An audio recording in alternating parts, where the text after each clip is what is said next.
Today I want to talk about this major piece of news that no one is talking about. All right, so the mainstream media, no one is talking about this. All right, but instead they want to distract us with, Bud Light nonsense that's going on, former presidents being indicted.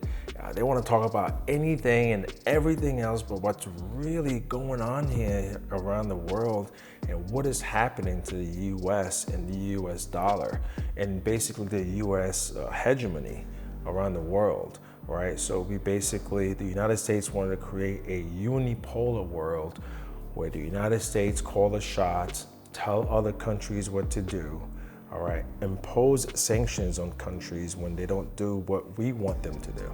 So basically, Russia is one of the most sanctioned countries in the world in history, all right? And when other countries saw what we did to the Russians, they all got spooked. Okay, we basically overplayed our hand. Other countries are seeing this and saying, well, if we could do that, if America can do that to Russia, what would stop them from doing it to us? We need to figure some things out here. We need to basically find an alternative. We can't solely and basically rely on the US dollar. We have to find an alternative. Because at any moment, if Washington doesn't like what we're saying, or if we don't do what they want us to do, they will cut us out of SWIFT, okay? So we've done this too much, and now other countries are leading, of course, the way of Russia and China, and to find an alternative and something else. All right, so let's take a look at this article. Okay, so let's take a look at this graph here. As you can see, so this line right here is the G7. All right, so look where it's going in that direction, and look at the BRICS. All right, so 1995, 2000, look at it, steadily growing. And what happened in 2021, 2022, right here at this inflection point here, the sanctions on Russia and the economic war that's been going on over there. And look what's going on now. So the BRICS now, for the first time in this creation, has surpassed the G7 countries, okay? So in a second, we're gonna talk about the countries that are in the G7. All right, so let's keep going. The BRICS currently include Brazil, Russia, India, China, and South Africa, while the G7 includes Canada, France, Germany, Italy, Japan, the United Kingdom, and the United States, as well as the European Union. The BRICS is also expanding. Bangladesh, Egypt, and the UAE have all just joined the BRICS, a new development bank with numerous other countries poised to do the same. All right, so when you look at the world population, right, so we look at the two most populous countries, China and India. I believe India possibly bypassed China. Over 1 billion plus people and growing. So is China. So is other countries, South Africa and Africa as a whole.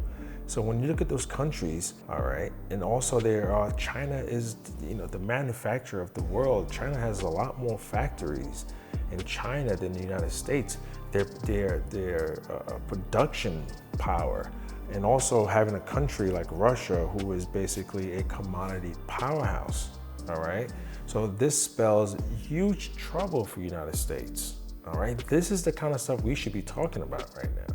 A real shakeup is also to be expected these coming days with Mexico, long part of the North American Free Trade Bloc, NAFTA, now superseded by the Canada-United States-Mexico Agreement, CUSMA agreement, poised to join BRICS. Okay, that will be seen as a direct affront to Mexico's US relations and a sign that global economies, even on America's border, are having serious doubts about America's or the US ability to trade on fair and equal terms. All right, so like I said earlier, other countries sees what we did to Russia with the war in Ukraine and also with the sanctions. All right, and that's spooking everybody. Let me tell you this right now. If Mexico joined NAFTA, if Mexico, which is part of NAFTA, right on our border, join the BRICS country or join the BRICS economic alliance or economic bloc, that is going to have a massive impact on the US economy, on manufacturing. Okay, so that's why lately you hear some politicians like, Lindsey Graham and others suggesting that, we should invade Mexico and because we're going after the cartels and so on and so forth.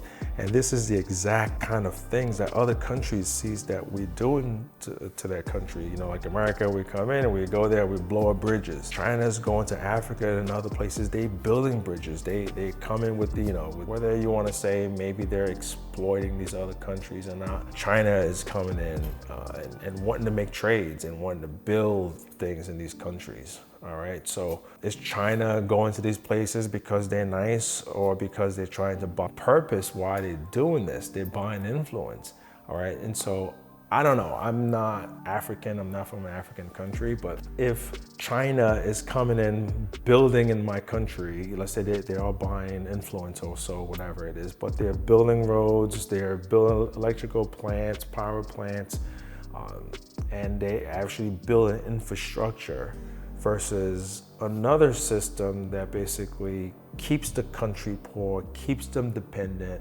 If they don't agree with some, with whatever the EU or the IMF tells them, they get sanctions, they can't, feed their kids or they can't get medicine, right? There's no infrastructure being built.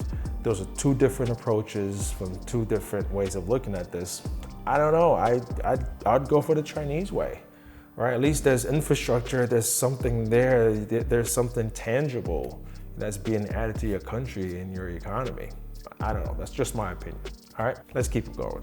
It can also be expected to usher in, so this change from a unilateral global base, like I said earlier, led by the United States, to a multipolar one, led by major BRICS economies, with China's Xi Jinping having just visited Russia and Brazil's President Luiz Inácio Lula da Silva due in Beijing this week. The BRICS is going through changes in terms of importance and global reach. All right, so in a second, so let's take a look at the countries who are part of the BRICS system and also countries who are also looking to join the BRICS system. All right, so let's look at the, currently these are the, these countries here in red are the current BRIC members, BRIC country members. And the one here in orange are the proposed BRIC members. So these are countries who are looking to join the BRICS financial system. All right, so we've got Kazakhstan, Iran, Afghanistan, Saudi Arabia, Egypt, Algeria. Algeria, by the way, is the largest country in Africa. We have Nigeria, Senegal, Indonesia, Argentina, Mexico, and Nicaragua. Smaller economies who are looking to develop looked at what happened to Russia, and they're basically afraid that the same will happen to them. And also too, a lot of those economies find it difficult to grow under basically pressure from the G7, the World Bank, the IMF, the United States, and they're basically looking for an alternative, right? Another system that's more favorable to trade and maybe more favorable, I would say, loan terms as well. All right, so let's look at this. The geopolitical battlefield for the rest of this decade is going to become increasingly partisan, with the danger of global division occurring unless the West can find ways to accommodate both China, Russia, and the now Western ambivalent new global order that is currently coalescing. Okay? So instead of trying to find diplomatic ways to do this, we're antagonizing the two countries that are leading the charge of de-dollarization, okay? I hope people are paying attention to this, because right now they're saying, well, the the BRIC countries, if you look at their GDP and their trade, not a lot of people are holding their currency. 90% of the world trades are still being done in the US dollars. Though China and Russia and all these countries, they're coming together, but the US dollar is still king when it comes to trades and so on and so forth.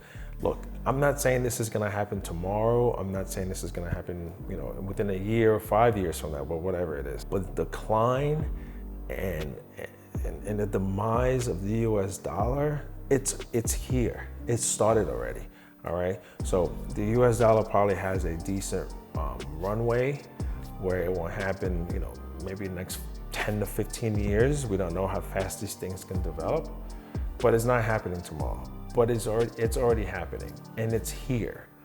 And I think in order to reach a diplomatic way out of this, or trying to fix this thing, I think we're gonna choose war.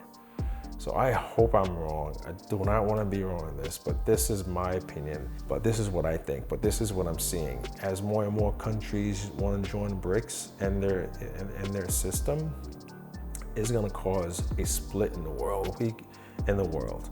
And we can't just go to any country now and just dictate to them and tell them what to do. Those days are done, all right? And we're seeing it. The power is waning. And what is that going to do here at home, all right? And what is that going to look like? Well, an empire in decline. Anyway, so that's my opinion. That's what I think is happening. Let me know what you think. Please don't forget to subscribe to this channel. Leave a comment in the section below.